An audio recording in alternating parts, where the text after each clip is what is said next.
तो सबसे पहले आपको बात करते हैं संसद के वर्तमान सत्र की, बजट सत्र की, जहां चर्चा जारी है और उस चर्चा में राहुल गांधी का मार्शल आर्ट इसलिए कहा जा रहा है क्योंकि वो कई बार ऐसे तथ्य लेकर आते हैं जिसके बारे में बाकियों को पता नहीं होता और वो उसको ऑथेंटिकेट भी नहीं करते।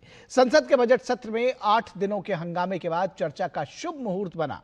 प्रतिपक्ष के नेता राहुल गांधी बजट चर्चा पर ग्रुप बनाने और चौंकाने से उन्होंने बात अपनी शुरू की और खत्म एआई और डाटा पर की। राहुल ने कहा कि मार्शल आर्ट की फाउंडेशन ग्रिप से शुरू होती है।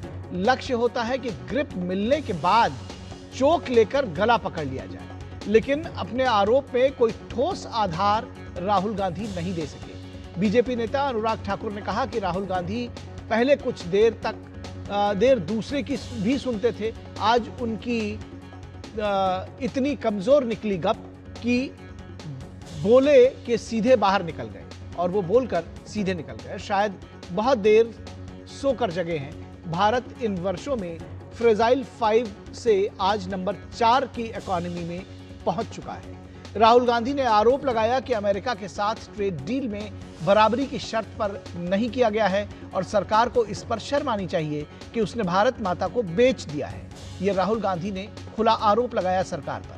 आसन ने उन्हें बिना किसी आधार के तथ्य रखने पर कई बार टोका, लेकिन पूरी चर्चा में राहुल अपनी ग्रिप बनाने पर अड़े रहे। बजट सत्र में प्रतिपक्ष के नेता को बोलने देने की जिद अविश्वास प्रस्ताव पर चर्चा पर आ गई थी। यह अलग बात है कि अविश्वास प्रस्ताव भी राहुल गांधी के मार्शल आर्ट का हिस्सा है, जिसमें आरोप लगाओ और भाग जाओ वाली कहानी लगातार काम करती रही है। संसद के धन्यवाद प्रस्ताव पर चर्चा के बीच हंगामा यह कोई नई बात नहीं थी, लेकिन एक अप्रकाशित किताब को लेकर इस तरह की सियासत पहली बार देखी गई। राहुल गांधी जिस पुस्तक को लहराकर संसद भवन में प्रामाणिक पुस्तक बता रहे थे, जबकि लेखक प्रकाशक उनके इस दावे को खारिज करते नजर आ रहे हैं। अब सवाल यह है कि सिर्फ समस्या गिनाना सही है या फिर समस्या के संदर्भ में सरकार के सामने कुछ ठोस उपाय रखना भी सही है। ये जनता तय करेगी, क्योंकि जनता इन सारी चीजों को बहुत बारीकी से देख रही है।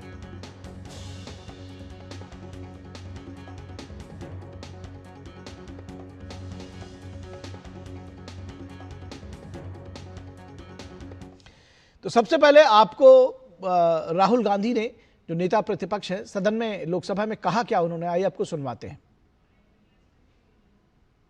मार्शल आर्ट की जो फाउंडेशन होती है स्पीकर सर, वो ग्रिप से शुरू होती है। जब हम शुरुआत करते हैं, हम अपोनेंट पर ग्रिप लेते हैं, ग्रिप लेने की कोशिश करते हैं। ग्रिप नहीं होती है तो कुछ नहीं होता है। तो ग्रिप लेने की कोशिश शायद राहुल गांधी कर रहे थे। फिलहाल अनुराग ठाकुर ने इसका जवाब दिया। बीजेपी के नेता क्या कहा उन्होंने, आइए सुनते हैं। पहले यह होता था कि हमारे भाषण के बीच में राहुल जी भाग जाते थे। अब तो यह स्थिति आ गई कि पहले भागना शुरू कर दिया, क्योंकि जिनको झूठ बोलने की आदत होती है वो ज्यादा देर टिक नहीं पाते। ना उनके आरोप टिक पाए कभी, ना ये नेता कभी टिक पाए। और उनके भाषण के बाद मैं शुरुआत तो ये कहूंगा, एक अरसा हुआ कि आप नींद से जागे, कृपया आप लोग कितना बदल गया भारत हो जाए, मगर आप माने ही नहीं। और संसदीय कार्य मंत्री किरेन रिजिजू ने क्या कुछ कहा, यह भी आपको सुनाते हैं। राहुल जी ने कहा कि हमारा देश, भारत देश को आपने सेल कर दिया है। मैं सदन में कहना चाहता हूं, आज तक कोई माइके लाल पैदा नहीं हुआ जो भारत को सेल कर सकता है, कोई खरीद सकता है, नहीं हो सकता है।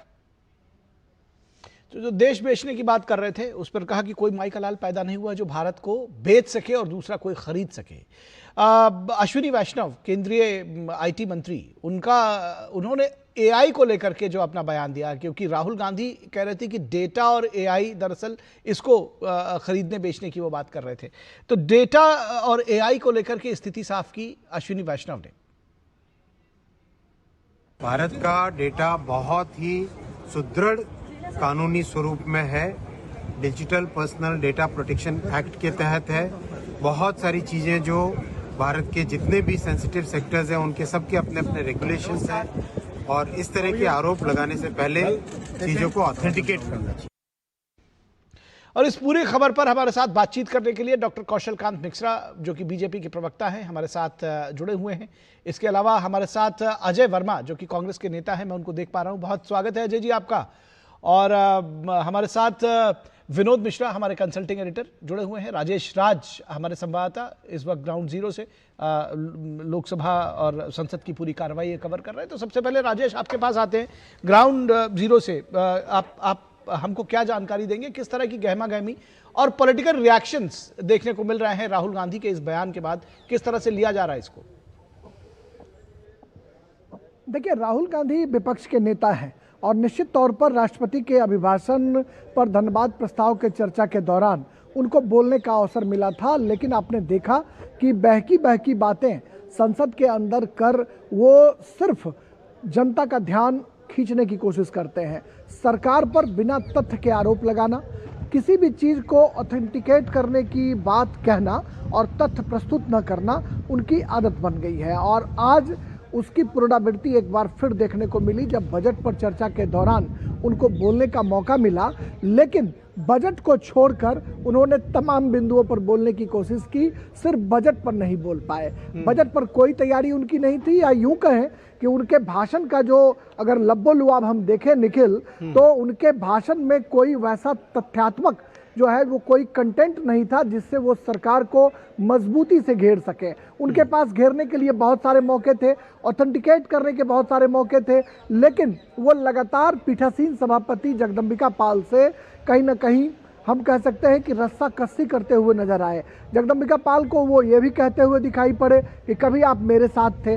लेकिन सबसे महत्वपूर्ण बात है कि जगदम्बिका पाल कभी कांग्रेस के सांसद हुआ करते थे, लेकिन अब वो भारतीय जनता पार्टी के सांसद हैं और वो आसन पर थे। पीठासीन सभापति को ये कहना कि कभी आप मेरे साथ थे, या कहीं ना कहीं हास्यास्पद दिखाई पड़ता है। लगातार अनिल अंबानी का नाम लेना, वैसे सदस्यों का नाम लेना जो रूलिंग से बाहर है, किसी भी गैर संसद सदस्य का नाम सदन के पटल पर नहीं रखा जा सकता है, यह रूलिंग के खिलाफ है। और इसी को लेकर जगदम्बिका पाल जो पीठासीन सभापति हैं वो लगातार टोकते रहे उनको। पूरे टोका टोकी के बीच उनका भाषण खत्म हुआ और भाषण खत्म होने के बाद फिर एक बार नॉन सीरियस लीडर का परिचय देते हुए सदन से वो बाहर निकलते हैं और अपनी साथ पूरी टोली लेकर बाहर निकल जाते हैं। बाहर आने के बाद जो पूर्व संसदीय कार्य मंत्री हैं प्रहलाद जोशी ने कड़ा प्रतिवाद किया। वो कोयला मंत्री भी हैं और पूर्व संसदीय कार्य मंत्री हैं। उन्होंने कहा कि बिना ऑथेंटिकेट किए राहुल किसी पर कैसे आरोप लगा सकते हैं। जब इमरान मसूद कांग्रेस की बारी आई बाहर बाइट देने की, तो उन्होंने कहा कि राहुल गांधी के पास पूरा तथ्य था ऑथेंटिकेट करने का, वो लेकर गए थे, उनके पॉकेट में सब कुछ था, लेकिन पॉकेट से सब कुछ बाहर निकल नहीं पाया क्योंकि आसन ने उनको बोलने की अनुमति नहीं दी। तो अब आप समझ सकते हैं कि कांग्रेस को राहुल को डिफेंड करने वाले जो कांग्रेस के लोग हैं वो किस तरीके की प्रतिक्रिया दे रहे हैं। सत्ता पक्ष की तरफ से आपने देखा कि किरण रिजिजू ने किस अंदाज में उनका प्रतिवाद किया कि देश बेचने की बात करने पर उन्होंने कहा कि कोई माई का लाल नहीं है जो देश को खरीद सके और बेच सके, कोई खरीदने वाला ऐसा लोग नहीं है। तो कुल मिलाकर कह सकते हैं कि राहुल गांधी का आज भी फ्लॉप शो देखने को मिला और वो सरकार को घेरने के बजाय खुद घिरते हुए नजर आए। ठीक है।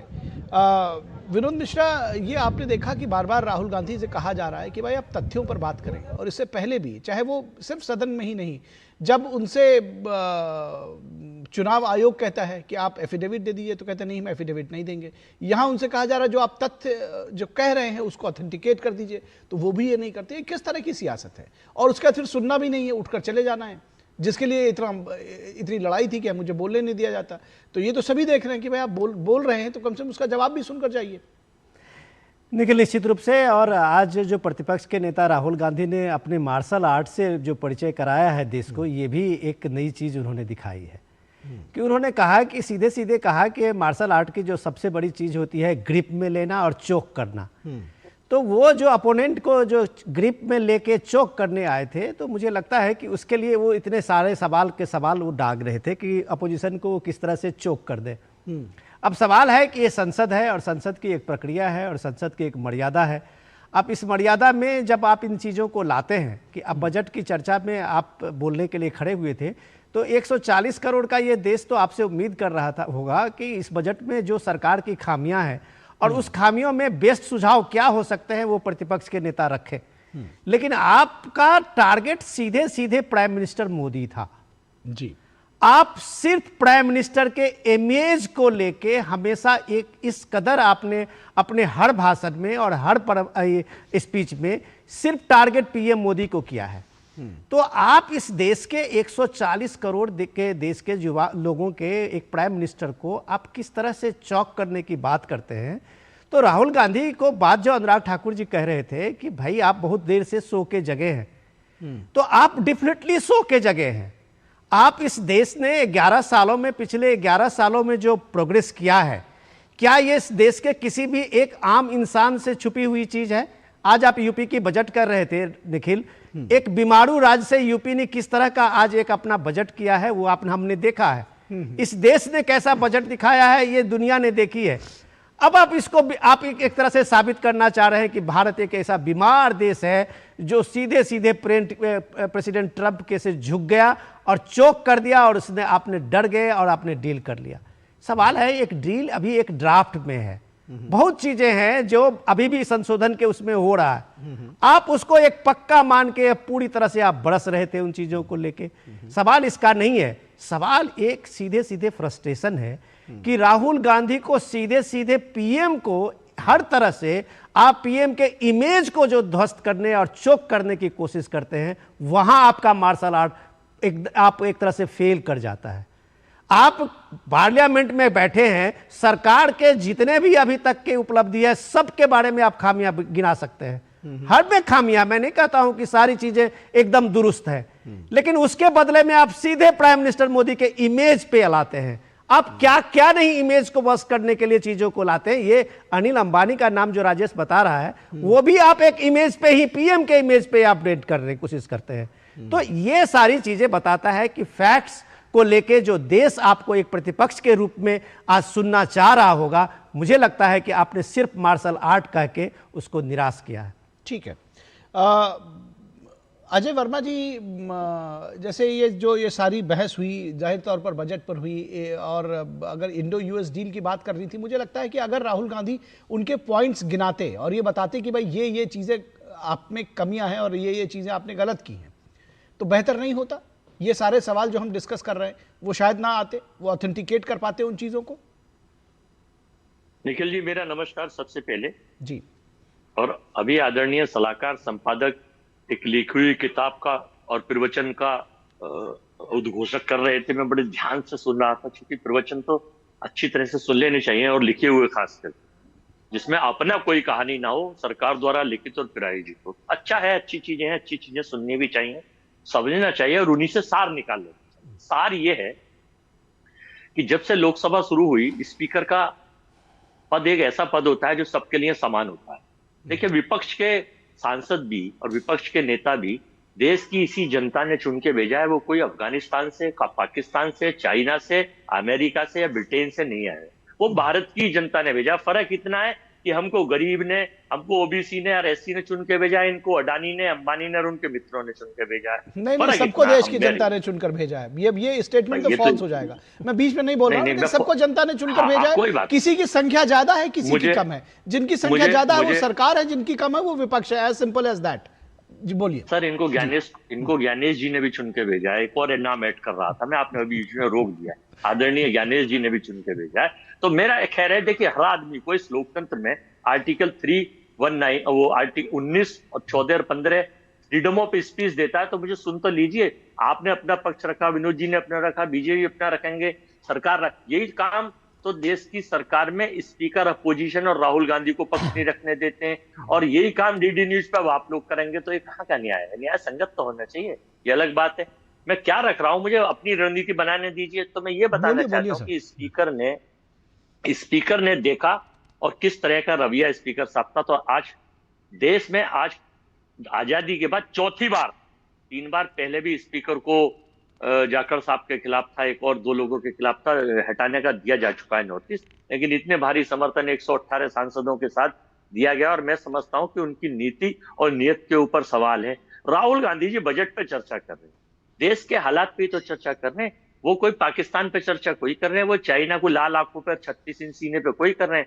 राहुल जी ये बता रहे हैं कि इस देश में अगर इंटरनेट की बात होती है तो आपको याद होना चाहिए स्टारलिंक, हमारे देश में हमारे स्टारलिंक पर 2 कंपनियों को अमेरिका की आफ्टर ट्रंप मंजूरी दे दी गई और देश में वो आके घुस गए हैं और हमारे सब संसाधनों पे चले जाएंगे और यहाँ से सारा डाटा लीक हो जाएगा। तो पता नहीं कौन सा कारण है, उन्हें क्यों परमिशन दी है, सस्ता होने की वजह से या मित्रता की वजह से या सरेंडर की वजह से या और कोई सा कारण भी हो सकता है। तो अगर आप अध्ययन करें और स्टारलिंक पे पढ़ें, 2 लोगों को 2 वनमती अमेरिका की हमारे यहाँ का कमी थी। वैसे तो आप कहते हैं कि स्वदेशी स्वदेशी स्वदेशी, make in India make in India make in India, गाड़ी में वे, चश्मा में वे, गाड़ी विदेशी, जहाज विदेशी, मफलर विदेशी, जूते विदेशी। जब देश के मुखिया पहनते हैं तो आम आदमी की तो छोड़ ही दीजिए। अब तो हद हो गई। उस ट्रेड डील में इन्होंने पहले कहा था कि किसानों से संबंधित कोई चीज नहीं होगी। आज अखबार उठा के पढ़िए, मैं दिखाऊं आपको, भारतीय बाजार में दाल भी बेचेगा अमेरिका।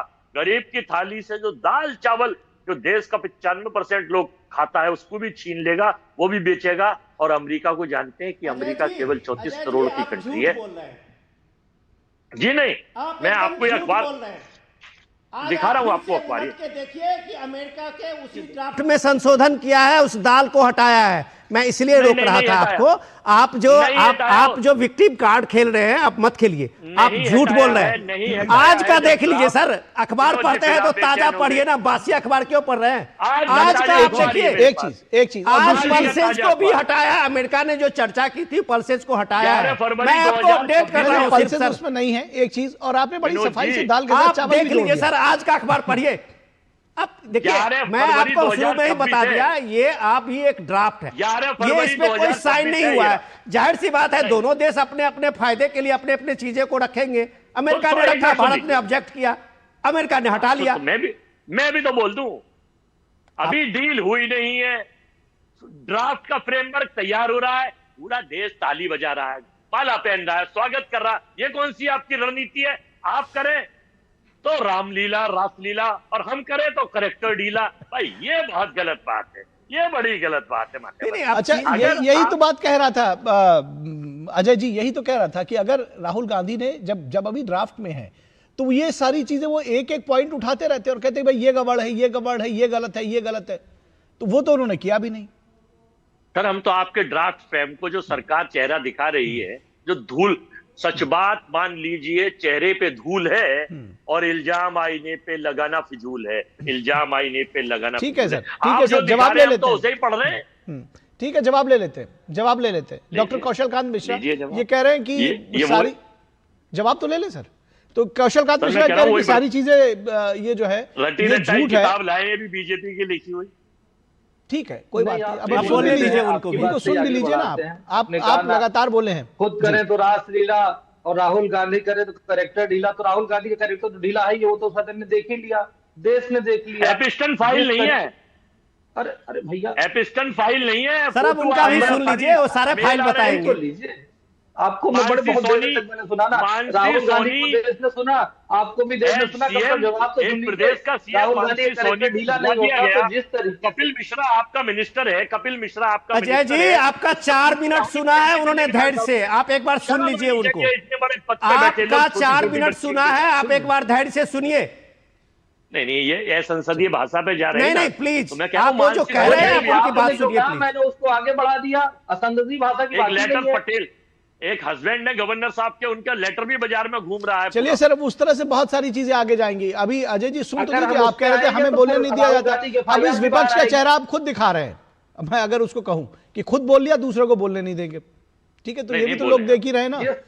मुझे तो लगता है भाई लोग देख रहे हैं, जो भी जो कर रहा है वो लोग देख रहे हैं। ठीक है, चलिए। राहुल गांधी का कैरेक्टर ढीला मैंने इसलिए बोला क्योंकि जैसा भाषण, जैसा आचरण और जैसी शैली संसद में दिखाई, उसको कैरेक्टर ढीला ही तो कहेंगे। आप ये बताइए, मार्शल आर्ट की ट्रेनिंग ऐसे दे रहा हूं, ऐसे बोल रहे थे। आप ये देखिए कि ये कहां एलओपी है ना, आप लोगों ने एलओपी बनाया है ना। उन्होंने अपना भाषण दिया और अपने गुंडों के गैंग साथ भाग गए। क्यों भाग गए? पत्थर मारो, आरोप लगाओ और भाग जाओ। इसके अलावा राहुल गांधी ने किया क्या है? जाने कितनी बार कोर्ट में माफी मांग चुके हैं, कोर्ट में रिटर्न में हलफनामा देकर के अभिषेक मनु सिंघवी के थ्रू माफी मांगी है सुप्रीम कोर्ट में। ऐसा झूठे आदमी को क्यों एलओपी बना रखा भाई?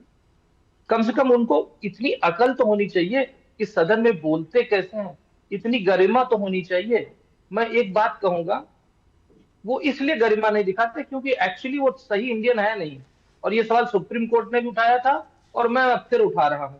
आपको एक किस्सा सुनाता हूं। होलकर, अहिल्याबाई होलकर के परिवार में जब डिस्प्यूट आया था प्रॉपर्टी का, तो उनके एक बेटे थे यशवंत राव होलकर। उनकी जब मृत्यु हुई तो उनकी जो शादी हुई थी वो अमेरिकन के साथ हुई थी। तो जब अमेरिकन के साथ हुई तो उस समय सारी प्रॉपर्टी उस अमेरिकन के बेटे के पास जानी थी। तो ये मना किया गया, और किसके द्वारा मना किया गया? नेहरू जी के द्वारा, पटेल जी के द्वारा, राजेंद्र प्रसाद जी के द्वारा। क्यों? क्योंकि भारतीय पति था और पत्नी विदेशी थी, और राहुल गांधी में भी यही है। इसलिए वो देश के लिए कभी सच नहीं बोल सकते और हमेशा देश की गरिमा को धूमिल करते हैं। मुझे लगता है एक ही डिसीजन नेहरू जी ने ठीक लिया था कि एक विदेशी मूल के जो पार्शियल भी था उसको संपत्ति नहीं दी थी, पर आज के कांग्रेसियों ने पूरा देश दे दिया एलओपी बनाकर। ठीक है, यहां रुकेंगे एक छोटे से ब्रेक के लिए। ब्रेक के बाद जब वापस लौटेंगे तो इस चर्चा को जारी रखेंगे।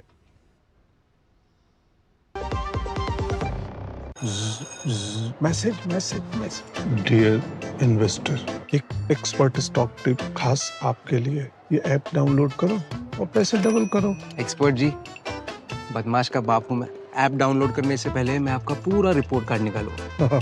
मैं मूर्ख नहीं हूँ। डिस्टेंस यूपीआई कहता है अगर कोई ऐसी सलाह दे तो पहले एडवाइजर की पूरी जांच कर ले और कहे मैं मूर्ख नहीं।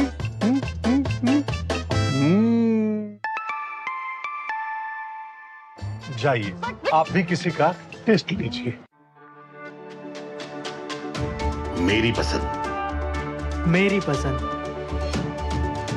मेरी पसंद, मेरी पसंद, हमारी पसंद, हम सबकी पसंद। मजबूत देश का मजबूत सरिया हो गया स्टील।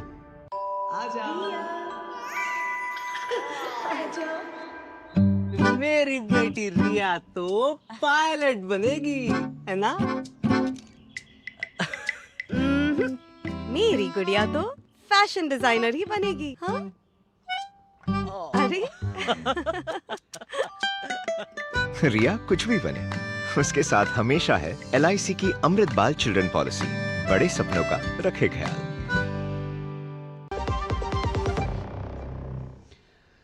स्वागत है आपका ब्रेक के बाद, और हम चर्चा कर रहे हैं संसद के इस वर्तमान सत्र की, जिसमें LOP राहुल गांधी ने जो इंडो US डील है, ट्रेड डील है, उसके बारे में अपना बयान दिया है। और सरकार के लोग ये कह रहे हैं कि ये झूठ का पुलिंदा है। इस पर हमारी चर्चा जारी है। चार खास मेहमान हमारे साथ इस विषय पर जुड़े हुए हैं। राजेश राज हमारे संवाददाता इस विषय पर जुड़े हुए हैं। राजेश, जो बात आपने कही वो सब तो ठीक है। अनुराग ठाकुर ने भी उस बात को कहा कि भाई LOP बात सुनते हैं और चले जाते हैं। इस बार पहले से हम आपसे जानना चाह रहे हैं कि ये जो पूरा इस बार का जो इनका भाषण रहा है उसमें कहीं भी उन्होंने बजट की चर्चा की? क्या राहुल गांधी ने कुछ पॉइंट्स उसके भी रखे, या कहीं भी उसकी बात नहीं की, क्योंकि चर्चा बजट पर थी?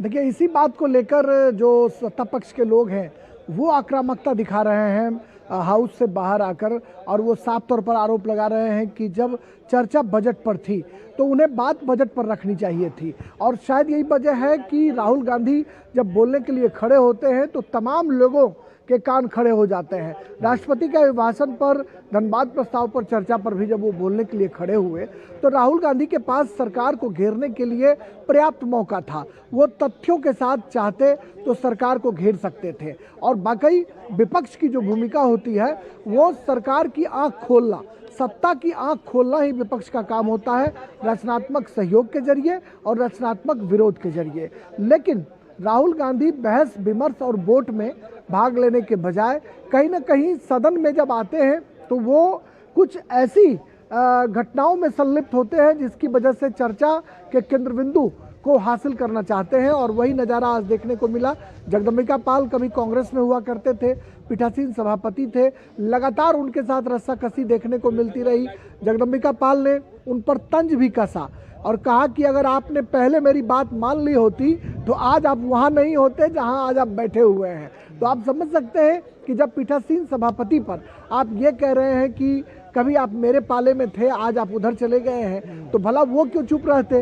उन्होंने कहा कि जब आपके साथ थे तो मैंने आपको सुझाव दिया, वो सुझाव आपने माना नहीं और लिहाजा आज आप विपक्ष पर हैं, बिना इसको कोट किए हुए उन्होंने कहा। तो निश्चित तौर पर राहुल गांधी अपने भाषणों में बिना कंटेंट के वो उपस्थित हुए और बिना तैयारी के चीज़ों को ऑथेंटिकेट करने की बात करते रहे, लेकिन कोई ऐसा तथ्य वो प्रस्तुत नहीं कर पाए जिससे सरकार पर सवालिया निशान लग सके। एक तो सरकार पर सवालिया निशान लग सके राजेश, और दूसरा पॉइंट जी, दूसरा पॉइंट दरअसल मैं आपसे यही जानना चाह रहा था कि क्या वो बजट पर कुछ भी बोले, एक भी सेंटेंस कुछ कोई थोड़ा एक, लेकिन आप कह रहे हैं कि शायद उन्होंने बजट पर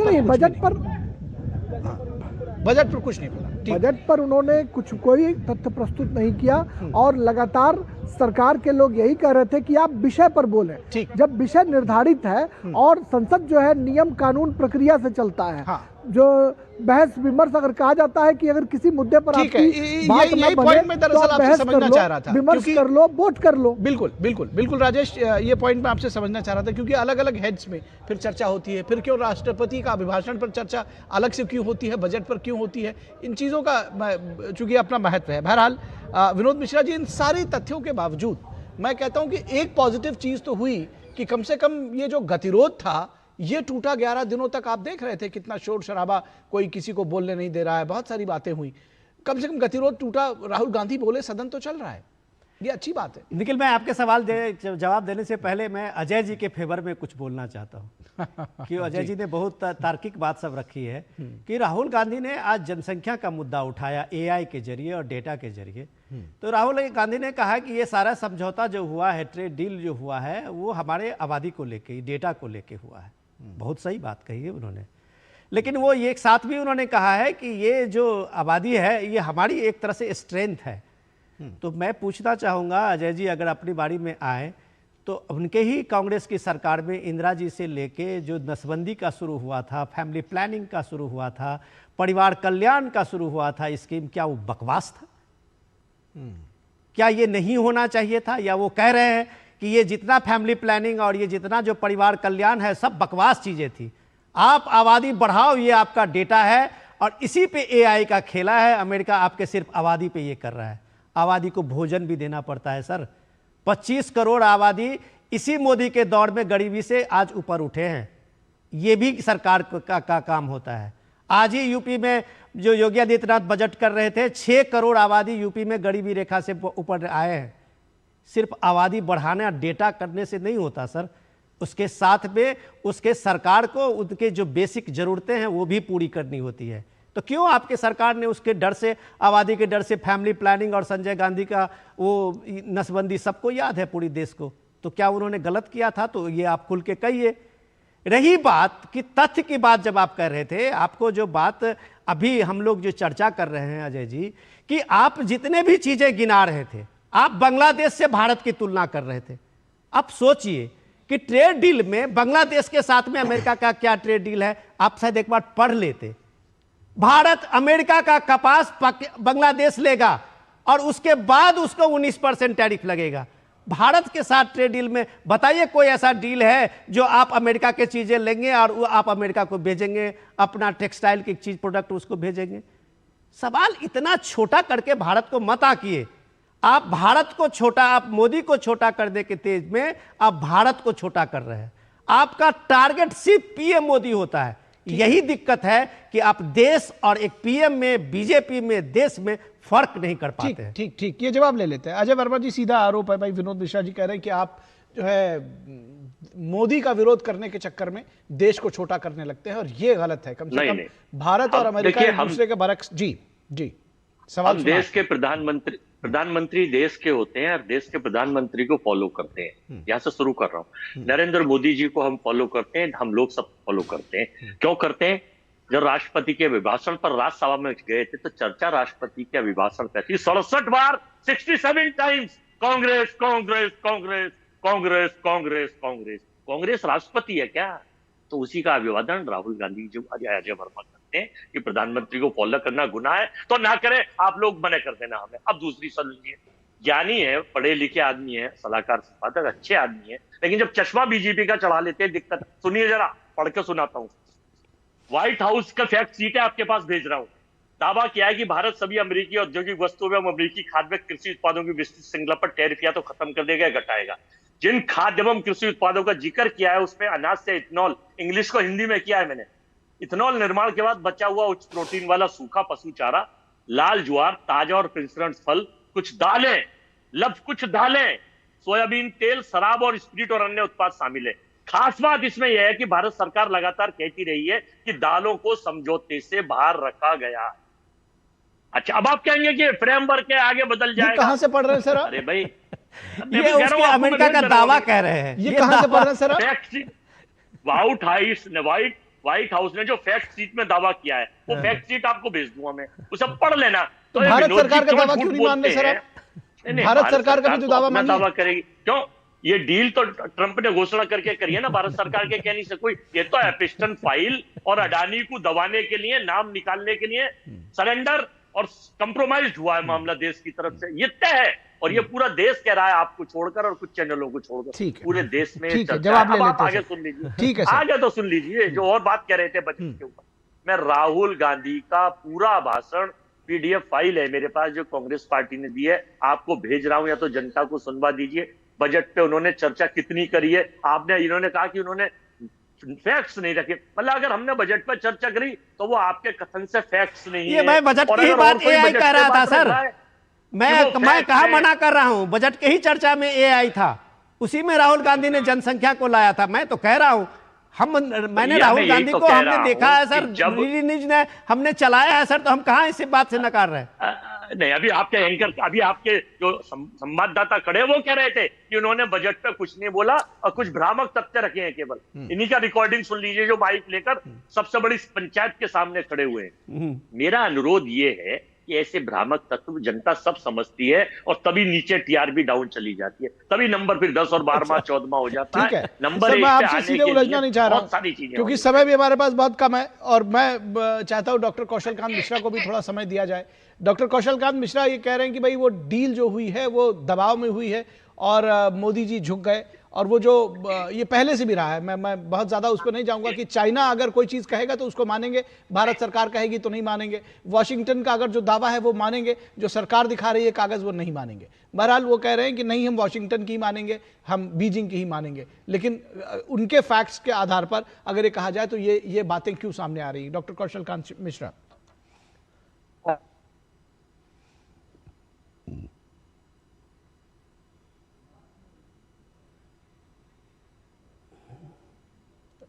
डॉक्टर कौशल कांत, आप हमें सुन पा रहे हैं? नहीं, उनके ठीक है। डॉक्टर कौशल कांत मिश्रा को हम दोबारा जोड़ने की डॉक्टर जी आपका ऑडियो एक बार देख लीजिए, ऑडियो चेक कर लीजिए सर। डॉक्टर कौशल। हेलो जी आप बोलिए। मैंने कहा कि इनको हमेशा चिंता रहती है ना, ये कह रहे हैं कि दबाव में, किस बात के दबाव होगा? दबाव अब नहीं होता है, दबाव आपके समय में होता था कि देश को बांट दो दबाव में, और किसी लेडी के दबाव में। नेहरू जी ने किया था, देश का हिस्सा दे दो, अक्साई चीन दे दो। क्यों? क्योंकि वहां कुछ उगता नहीं है। देश की बात करते हैं, चीन के साथ समझौता आप लोग करते हो, राजीव गांधी फाउंडेशन में पैसा आप लोग लेते हो।